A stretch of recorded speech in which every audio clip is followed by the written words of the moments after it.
Imagine, if you will, the Colosseum in Rome. Dust motes dance in the bright sunlight as a massive crowd roars with anticipation. A gate creaks open slowly, revealing a snarling lion, wild and dangerous, prowling into the sandy arena.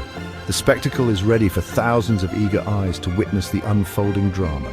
You know, this was a common sight back then. It was a central part of Roman life and entertainment. These thrilling shows, known as, were essentially dramatic beast hunts. Ordinary Roman citizens absolutely loved these displays, forming a crucial part of public entertainment. A vast array of different animals from across the empire would feature, and the variety itself was part of the attraction. People came to see creatures they would never otherwise encounter, making it an unforgettable experience.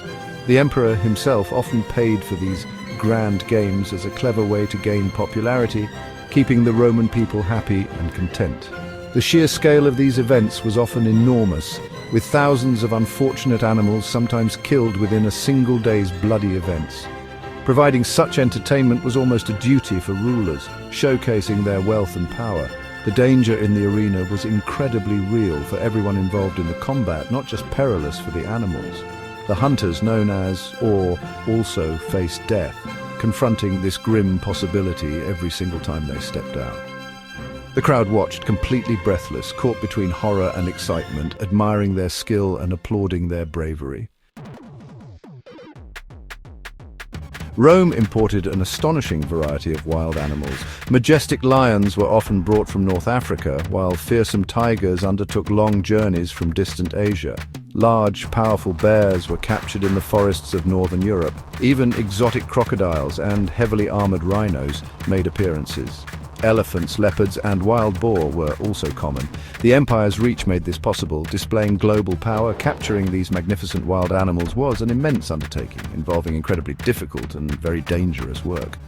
A great many people were involved in this complex process. Specialized teams of hunters went on long, arduous expeditions, employing various methods like strong nets and cunning traps, sometimes using deep, hidden pits to ensnare the creatures. This was a risky business. Transporting the captured creatures all the way to Rome was also extremely hard. The animals often traveled for weeks or months, coming by creaking ship and then overland by cart. Sadly, many did not survive the long, stressful journey, requiring constant food, fresh water, and very strong cages. The overall cost was very high indeed, with logistical challenges immense for the ancient world. Once they finally arrived in Rome, the animals were kept in special enclosures often located underground, many situated very near the grand amphitheaters like the Colosseum. Here the beasts awaited their fateful turn in the games, their loud roars and growls often echoing disturbingly beneath the bustling city streets above, a hidden world of fear. Gladiators who specialized in fighting animals were distinct, generally known as awe. Some were unfortunate criminals condemned to die this way, a common form of public execution. Others, however, were highly trained professionals, actively seeking fame and fortune in the arena. Their lives were constantly hanging by a thread.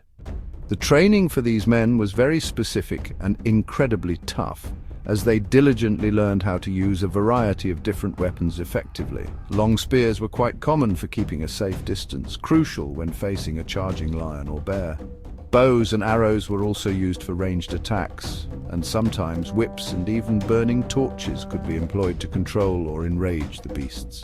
The arena itself was often very elaborately staged for these hunts, with complex scenery changed surprisingly quickly between events. Skilled workers created artificial forests with real trees, even making deserts with sand and rocks. This made the hunts appear much more realistic, greatly adding to the overall dramatic spectacle for the audience. The aim was total immersion. These carefully planned events were not just simple, brutal fights. They were more like grand theatrical performances designed for everyone. They powerfully showcased Rome's perceived power over the natural world, bringing the untamed wild directly to the city and dramatically conquering it there for all to witness. This was a potent message of Roman supremacy. Truly massive crowds regularly attended these thrilling animal fights, with tens of thousands of spectators often filling the Colosseum. People came from absolutely all social classes, rich and poor alike. Entry to the games was frequently free for Roman citizens, part of the emperor's gift to the people. It was a popular, if brutal, day out for many in the city. The primary entertainment value came from the undeniable thrill, a potent mix of fear and raw excitement.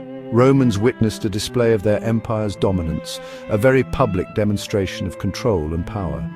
Wild, untamed nature was brutally subdued by Roman might, happening before their very eyes.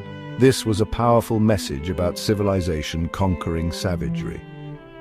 These spectacles also reinforced important social and political ideas. Emperors frequently used them to gain significant public favor, famously providing bread and circuses.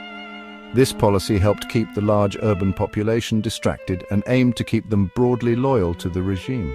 It clearly demonstrated the emperor's supposed generosity and his formidable power.